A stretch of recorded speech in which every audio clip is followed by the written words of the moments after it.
Greetings, gin folk, and welcome back to Drinking Out Loud. Yeah, looks a little different to normal, doesn't it? I am actually here on location in Vancouver. Yeah, look at that. It's not that Victoria has suddenly got really big, for those of you who haven't visited for a while. I'm not in Victoria right now. I am right downtown in Vancouver. Why am I here?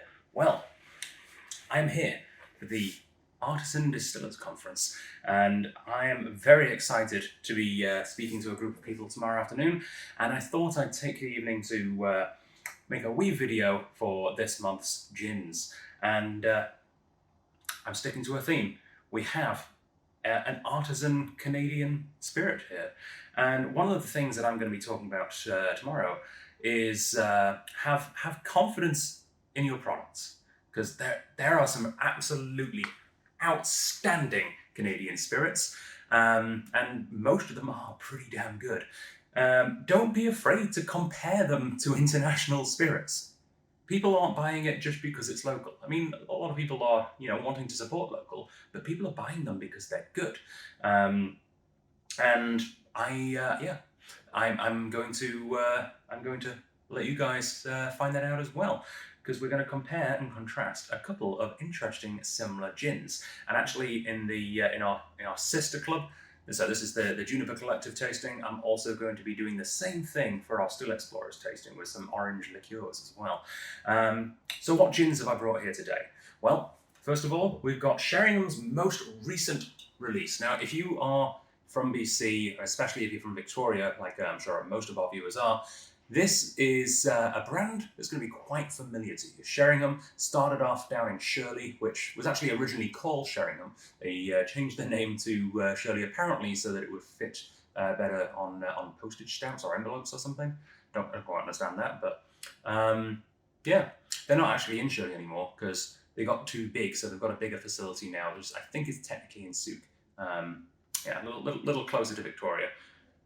Which is nice, not as far to travel to go get some Sheringham right from the source. I tried this a few weeks ago before it launched, and I was really surprised by it, I guess. It felt a little bit more, I don't know, a little bit more in line with Vancouver Island's flavour profile than some of Sheringham's other more recent ones, like the Kazuki, which I think has recently changed its name. And I felt like they'd almost kind of been there, done that, because that was the whole point of their sort of big original release, their award-winning release, which of course has some very interesting local botanical or some kelp in there. But they're taking a different approach. They're going away from the sea and into the mainland a little bit. But actually, I think a little bit like their distillery has, moving inland. And this is, instead of being inspired by the ocean, inspired by the temperate rainforest that is basically all of Vancouver Island. So yeah, really interesting. It's actually got some super interesting botanicals in here. Doesn't actually. Oh yeah, there we go. Nettle and oak moss, which I thought was really cool. Raincoast gin was inspired by the fresh rainfall that feeds the lush temperate rainforest. Traditional juniper, citrus, and coastal botanicals meld to create this enchanting spirit. A bright and balanced, approachable gin presenting subtle impressions of the West Coast through notes of nettle and oak moss. Served elegant on its own in a classic martini and brilliantly nuanced in a Sheringham cocktail. I always thought that drinking gin on its own was a bit weird until I started doing it more regularly to sample new wares and things, like I can't have tonic with everything. And discovered I actually really like drinking gin neat, and I encourage you guys to try doing that as well. I think it opens up a whole new world of gin sort of appreciation, because you get the actual full-on flavour effect of the gins that way, or at least if you're not ready to do it neat, maybe with soda water instead of tonic. All right, so. What are we comparing the Sheringham with? What is this beautiful, vibrant green bottle? Well, this is Downpour gin from North Uist in Scotland. So Sheringham was founded in 2015 by Jason and Elaine. I never know how to pronounce her name. I'm sorry if you ever watch this. It's either like Elaine or Eleni or Elania. It's something.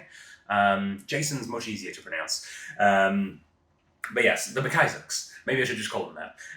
A wonderful couple that started Sheringham back in 2015, and it's a bit of a homecoming story because Mrs. McIsaac, Elaine, maybe, actually was from the island and left to pursue a career and came back, which is really nice. And actually, weirdly enough, same thing can be said for Downpour. So Downpour is also founded by a couple, Kate and Johnny. I don't know their surname, sorry. But Kate and Johnny actually both grew up on whist, both left, and both came back to set up this distillery in 2019. So it's actually a newer distillery than Sheringham, which is kind of cool. They're also making whiskey as a Sheringham, actually. Yeah, I mean, if you've got the equipment, may as well make both. And the idea between the Downpour here, there's actually a few different versions of Downpour, but I chose this one partially because I just think the bottle looks outstanding. They're different colours, the different versions. I love this shade of green. But it also ties in well with the original Sheringham story because whereas the Seaside Gin, Sheringham's sort of flagship award winner, uses kelp, the Downpour actually uses, specifically the Croft and Coast Downpour, or Coast and Croft, sorry, uses dulce, something, seaweed. It's a type of seaweed. Don't know anything about the different types of seaweed. I'm very sorry. My underwater botanical knowledge is very, very limited. But also uses something I am quite familiar with because I've been hiking in the UK, wild thyme. Again, very much a gin of its place of origin. Also, a very rainy place of origin, hence the Downpour and the Raincoast. There's a lot of things tying these two gins together, actually. It's kind of interesting. Very different landscapes, though. Whereas Sheringham has got the coastal rainforest that I live in now and go biking in regularly. I'm very familiar with that. Downpour is from a place which is just as rainy, but very barren. In fact, I've never been to Northwest, but I just actually did a bit of a Google Maps explore. I didn't see a single tree, which is weird, but it actually reminded me of a lot of where I grew up in Derbyshire, the Peak District. It's all, grass, sheep, and heather and moss and bracken. That's kind of it. There's nothing growing above knee height. It's kind of strange. So I'm wondering, when I taste these two, will I get that sense of place in the products? Yeah, let's find out, shall we? Cool. How do I open this? I might have to cut to black while I go find a knife. Maybe my thumbnail. Ooh, a thumbnail is sharp enough today to open a bottle of Sheringham. It's a good day. All right. Ooh. Got all the plastic off now, and the pop. I love gins coming in cork now. That's one of my favourite thing about the big boom in gin is that people are treating it with respect and dignity and giving it a goddamn cork. All right. I'm actually going to pour them both so I can compare and contrast straight away. So that's the Sheringham. And here's the Downpour, which is, again, big plastic top. I'm just going to see if I can brute force my way into this one. I don't see a tab. They want to make it hard to get into, apparently. Is my thumbnail going to do the trick? Nope. Can I just brute force it? Nope. Oh, maybe. I'm getting a bit of movement. Oh, this is riveting TV, isn't it? Should have brought a knife. The problem with not doing it in my regular studio, I don't actually even have a knife. Oh, there we go. Hey! Success! All right. Again, a cork. Oh, lovely.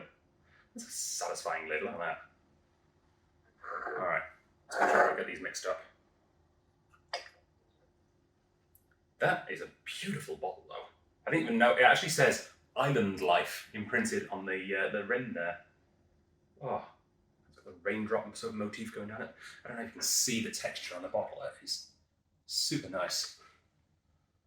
I'm enjoying this trend of like really well-designed gin bottles. As a As a bit of a design appreciator, I'm a fan. All right, so Sheringham in the left hand, Northwest in the right. Ooh, so the first thing I note straight off the bat is that Raincoast gin has a little bit more of a deeper, more sort of distillate sort of emphasis. Like I can smell spirit, and not in a bad way. It smells more like a craft sort of like a pot still spirit rather than like a big neutral grain spirit kind of a smell. It's got that little bit of a like a new make whiskey smell to it in a good way. I that's not a bad thing at all. I really enjoy it actually. Gives a little bit of a platform for the botanicals to sit on. They're not just floating there in neutral grain. Okay. Yeah. So it's got this sort of dark vegetalness, which I assume is coming from the nettle on the nose there. Well, the moss, and it's kind of the whole thing, isn't it? But yeah, it does smell like I'm trying to hold on for dear life as I throw myself down a mountain on a bike. Yeah, it smells adventurous. It does smell Vancouver Island. It's really interesting. There's a light sort of almost mentholy minty thing as well that I'm picking up there. I'm not sure where that's coming from. One of the various herbs, I assume. All right. And before I take a sip, let's have a nose of the other one as well. Yeah, much more pared back. Nowhere near as bold as the Sheringham. A lot more delicate, sparse, almost like the landscape. Yeah, the nose is kind of more soft and inviting. Not that Sheringham's off-putting, but this one, Sheringham is, shakes your hand as soon as they see you. This one's a little bit more of a polite, getting to know you. Oh, now you can come into the house and have cookies. Yeah, it's welcoming, but in a very British way. Sorry to all the Scots who I just cringed at the thought of me calling something from Scotland British, but it's technically true, even if it's a loaded phrase. So, all right, let's go for a sip. I'm actually going to take a sip of the Northwest first because I feel like it's going to be a little bit less abrasive, and I'm going to be able to taste them better if I do it that way around. First off.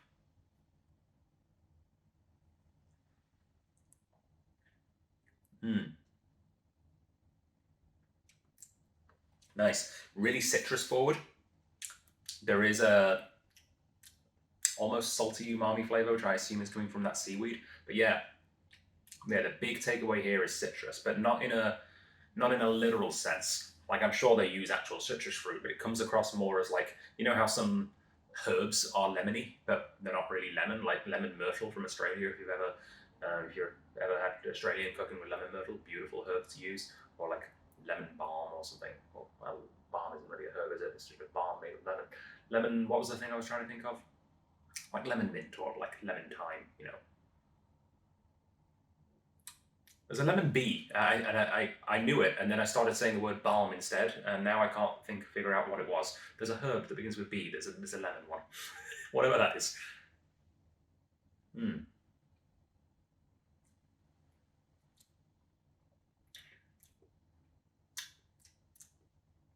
It tastes like a wet rock. It's got that petrichor kind of a thing going for it. It's not very sweet at all. There's very little sweetness to it.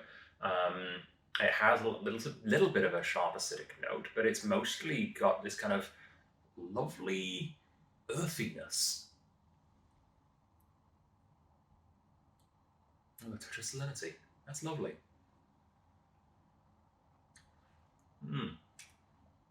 All right. Very nice. Special shout out and thank you to Stacey Kyle of Lionheart Spirits, who is the importer for these products. Oh, well, this product. The Northwest products in general. Woo. Going back to the nose of the Sheringham after tasting the Downpour, while it smells, I don't know why, it smells like a ginger biscuit. You know, the traditional English, like the ginger nuts, Fox's ginger nuts. Like crystallized ginger biscuit. That's weird. I didn't get that at all the first time around. I don't know where that's coming from. You know, kind of works well with the whole rainforest thing going on behind it, though. Maybe I should start taking Fox's ginger biscuits as a snack when I go mountain biking.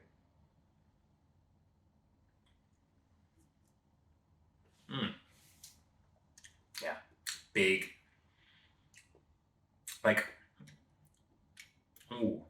I don't suggest ever, like, just finding things in the rainforest here and biting a chunk out of them, but everything looks so big and fresh and, like, in the springtime, and then sort of so, you know, weather beaten by the fall. But whatever season, everything in the rainforest here looks like it's just bursting with flavor, and this has that as well. It's like, yeah, it's not an infusion of flavor. It's a it's kind of like a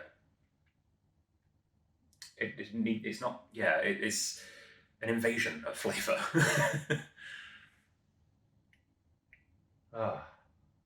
Still got that ginger biscuit note on the nose now. That's really interesting.